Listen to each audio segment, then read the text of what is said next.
Fitri Kurniawan terdakwa kasus tindak pidana korupsi terkait pengadaan alat pencegahan COVID-19 tahun anggaran 2022 pada 4 kecamatan di Kabupaten Oku Selatan. Perbuatan terdakwa merugikan negara sebesar 674 juta rupiah, sehingga juru bertanggung jawab ke perbuatannya terdakwa diadili di Pengadilan Negeri Palembang.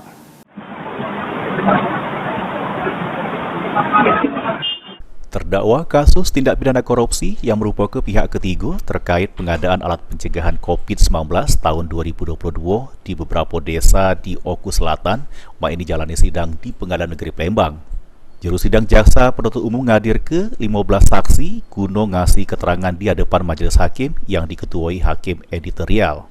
Para saksi berasal dari camat dan kades dari beberapa kecamatan di Oku Selatan ini mengungkap kalau terdakwa Fitri Kurniawan ini memang benar sudah menawar ke alat COVID dengan iming-iming kalau nak beli alat COVID-19 tersebut dapat cashback sebesar 3 juta rupiah. Terungkap juga di juru sidang kalau terkait pembelian alat COVID-19 ini make duit anggaran COVID-19 yang diterima di setiap desa, yang mana dana tersebut cair secara serentak untuk setiap desa di kecamatan yang ada di Oku Selatan. Kepala Seksi Bidang Intelijen Kejaksaan Negeri Oku Selatan, Aci Jaya Saputra ngungkap ke agenda sidang ini ngadir ke saksi sehingga dari keterangan saksi tadi nguat ke bukti-bukti yang ada.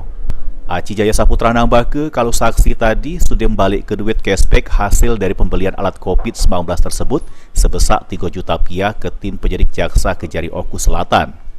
Sudah kita dengarkan juga di persidangan bahwa memang para saksi itu menguatkan memang yang mengarahkan pembelian alat COVID itu ya terdakwa dan DPU sebagai tenaga ahli.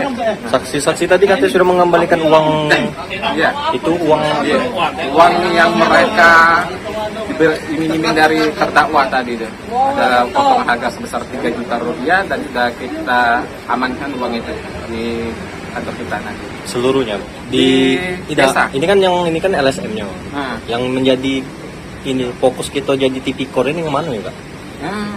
Perbuatan yang mana ya, Pak? Karena uang yang dia mainkan ini adalah uang negara, desa. Jadi nggak harus ada PNS, nggak harus pejabat negara, siapapun bisa menjadi tersangka tipikor kalau dia berhubungan dengan uang negara gitu. Seperti kontraktor kan, dia kan swasta tuh, ya kan? Tapi kok bisa masuk tipikor ya? Seperti itulah, gitu kan? Siap. Ini, ya. Sementara kan nggak harus PNS pejabat negara, nggak harus. Sementara itu kan dana desa yang diperuntukkan untuk COVID kan, yang pembelian alat COVID itu. Sedangkan yang terdakwa ini kan menawarkan alat COVID. Itu gimana ya?